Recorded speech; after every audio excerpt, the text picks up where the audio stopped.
Ecco, gli storici italiani non sono bravi divulgatori, perché il mestiere di divulgatore è diverso, conosce altri canali, conosce altri sistemi. È molto più facile farlo attraverso le pagine dei giornali.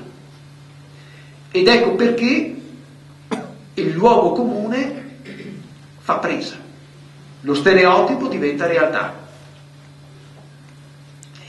È sempre accaduto così, anche con le leggi razziali, lo stereotipo è diventato realtà, anche con la Costituzione. La battuta dell'altro giorno, la Costituzione filo-sovietica, no? È una battuta che ha un peso politico però enorme. Purtroppo. Ormai non siamo più abituati a distinguere le battute dalle cose serie, anche perché forse sono sempre battute, che però sono dei macigni sulla nostra storia, non tanto sulla politica. La parte della politica è un'altra partita, che è collegata ma è un'altra partita. Però la questione della Costituzione è qualcosa di serio, che c'entra molto con il discorso che andiamo facendo sull'uso pubblico della storia. Perché tutto si può dire tranne che questa Costituzione sia una Costituzione filosovietica. La Costituzione è una cosa seria, è una Costituzione che non ha aggettivi, che è stata scritta da persone che avevano un alto senso dello Stato e non può essere oggetto di contesa se vogliamo però fare le persone serie e non parlare di Costituzione solamente sulle pagine dei giornali o utilizzare la Costituzione quando ci serve e non utilizzarla quando ci è scomoda. Io sto facendo da un paio d'anni a questa parte un lavoro sulle parole della Costituzione, sulle parole, perché le parole sono decisive e le parole devono essere utilizzate in un determinato contesto. Se pensiamo alla discussione in aula durante l'assemblea plenaria all'inizio del 47 rispetto a questi temi, cominciamo da gennaio del 47, famoso viaggio di De Gasperi negli Stati Uniti, no? Ritorna dagli Stati Uniti con in tasca ovviamente gli aiuti americani. Poi febbraio del 47 si firma la pace, che è una pace punitiva per l'Italia se vogliamo. C'è ancora aperta la partita sul fronte orientale, la partita di Trieste, che crea problemi tanto al Partito Comunista quanto alla Democrazia Cristiana e a De Gasperi, che in quel momento è il Presidente del Consiglio. Nel marzo del 47, sto andando avanti mese per mese, marzo del 47, 14 marzo, il Presidente Truman enuncia la sua dottrina del contenimento del comunismo. Poi ci sarà la risposta dell'Unione Sovietica nel settembre. Aprile del 47, 20 aprile del 47, elezioni in Sicilia, il Partito Comunista e il Partito Socialista ottengono la maggioranza, vincono quelle elezioni. 2 settimane dopo, 1° maggio, Portella della Ginestra. 10 giorni dopo, 10 maggio, crisi di governo e il Partito Socialista e il Partito Comunista escono dal governo di unità nazionale, quel governo che in qualche modo era espressione del CLN, che era nato sulle macerie della guerra. Ebbene, che cosa fanno i costituenti? Continuano a scrivere la Costituzione,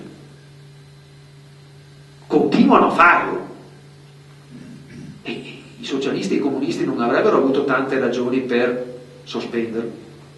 C'è un alto senso di responsabilità. Per molto, molto, molto meno oggi si sospendono i lavori di una commissione bicamerale. Ma lì si scrive la Costituzione, si usano quelle parole e ogni virgola, vi assicuro, ogni virgola. L'Italia è una repubblica democratica, virgola, fondata sul lavoro. Insomma, quella virgola viene pensata, viene pesata, viene valutata E gli articoli più importanti della Costituzione vengono scritti quando? Quando succedono queste cose. Perché bisogna sempre tenere a mente qual è il contesto in cui certe cose vengono fatte. Il peso di queste parole. Ed ecco che un articolo come, che viene votato anche dal Partito Comunista, l'articolo 7, nasce in un determinato contesto. Viene votato per varie ragioni che sarebbe troppo lungo elencare. E la discussione, lo ripeto, su ogni articolo è una discussione straordinaria. Vi cito solo questo, stiamo parlando dell'articolo 11 della Costituzione e c'è un deputato trevigiano, anzi originario di San Donà, quindi veneziano, un certo Celeste Bastianetto, sconosciuto, uno che non ha fatto la storia né della democrazia cristiana né della Repubblica Italiana, che dice, fa un unico intervento alla Costituente e dice una cosa importante. Si sta discutendo l'articolo 11 della Costituzione quando si parla delle organizzazioni internazionali e lui dice, è un democratico cristiano, è un oscuro avvocato che pratica a Treviso e dice, noi all'interno di questo articolo perché non mettiamo la parola Europa? Perché se noi mettiamo la parola Europa in questo momento, nel momento che vi ho descritto in cui l'Europa si sta spaccando, quando inizia ufficialmente la guerra fredda, noi, dice Bastianetto, incastoniamo un gioiello, mettiamo un punto fermo. Il dibattito sugli Stati Uniti d'Europa ovviamente non appartiene alla tradizione democratico-cristiana, appartiene semmai alla tradizione azionista.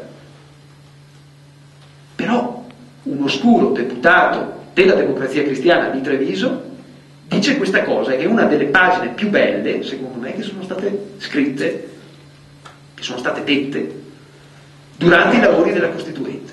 Non viene preso in considerazione questo suggerimento, però lui lo dice e dice cos'è quali sono queste organizzazioni internazionali? Dice noi abbiamo l'ONU, ma chi ci dice che le organizzazioni internazionali possono essere anche altre in questo contesto? Mettiamo la parola Europa come garanzia. E lui paradossalmente aveva ragione, perché 2 anni dopo, nel 49, sarebbe sorta la NATO. Anche quella è un'organizzazione internazionale, però di un certo tipo. E quindi per dirvi, e qui chiudo, che le parole vanno usate con molta prudenza, come la parola memoria, da cui ho iniziato, perché le parole hanno un senso solamente all'interno di un contesto. E purtroppo noi, quando facciamo un uso pubblico del passato, o quando gli altri fanno un uso pubblico del passato, perché come storico io non sono innocente, non mi chiamo fuori da questo discorso, perché sono il primo a dire che ci sono dei momenti in cui posso anch'io fare un uso pubblico della storia, non mi autoassolvo, perché sarebbe un errore. Dico che quando usiamo la storia utilizziamo una cosa molto delicata, quando usiamo la memoria, quando usiamo queste parole.